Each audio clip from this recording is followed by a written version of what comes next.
Hormuz में ये है ईरान की वो वॉर बोट जिसकी वजह से अमेरिका थर थर कांप रहा है, जो अमेरिका और इस्राएल में खौफ का सबब बन सकती है अगर ये बातचीत फेल होती है और दोबारा जंग शुरू होती है।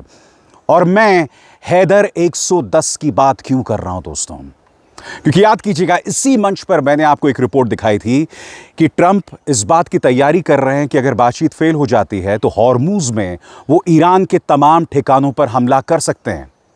और ऐसे में अगर ऐसा होता है तो हैदर 110 ईरान की सबसे बड़ी ताकत बन सकती है। हैदर 110 के बारे में कहा जा रहा है कि यह दुनिया की सबसे ताकतवर और सबसे तेज वॉर बोट है। क्या यह दावा सही है? और साथ ही मैं आपको बताने वाला हूं कि अगर हॉर्मुज में वाकई जंग होती है तो हैदर का मुकाबला किन अमेरिकी वॉर बोट्स के साथ होगा और उनके मुकाबले हैदर 110 कहां है। जी हां दोस्तों, अंत तक आपको मेरे साथ रहना पड़ेगा। बहुत ही दिलचस्प पड़ताल मैं आपके सामने लेकर आ रहा हूं, मगर सबसे पहले जो दावा हैदर 110 के बारे में किया जा रहा है आपके स्क्रीन पर। ईरान ने हैदर 110 लॉन्च की है जिसे दुनिया की सबसे तेज युद्धक नाव बताया जा रहा है।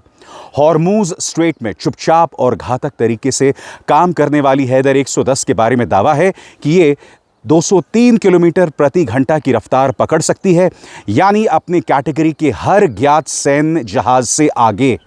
203 किलोमीटर प्रति घंटा, इतनी तेज जहाज, इतना तेज वॉरबोट दुनिया में कहीं नहीं है। मगर क्या यह दावा सही है? अब यहां पे कठिनाई क्या है मैं आपको बताता हूं दोस्तों, क्योंकि ईरान के बारे में, ईरान के जितने हथियार हैं उसके बारे में जितनी जानकारी है वो हमें ईरान से मिल रही है।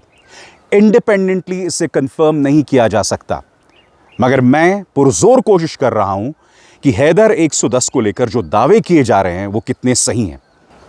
और यकीनन दोस्तों, अमेरिका के जो भी वॉर प्लान्स हैं, हैदर 110 उनके जहन में जरूर घूम रही होगी, क्योंकि ये वॉर बोट चंद लम्हों में जंग की तस्वीर को पूरी तरह से बदल सकती है।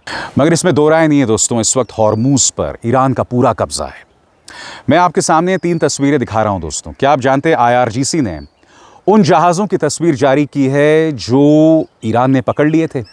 इसमें से एक जहाज़ के बारे में ईरान का दावा है कि यह इस्राएल का जहाज़ है, यह ज़ायनिस्ट शासन का जहाज़ है।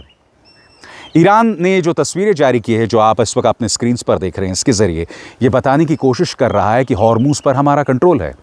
मगर पीट हेगसेथ, जो कि अमेरिका के रक्षा मंत्री हैं, जिनकी वजह से युद्ध यहाँ तक पहुँचा, उनका कहना है कि भाई किसी के हाथ में भी AK-47 हो या स्पीड बोट हो, वो ऐसी हरकतें कर सकता है।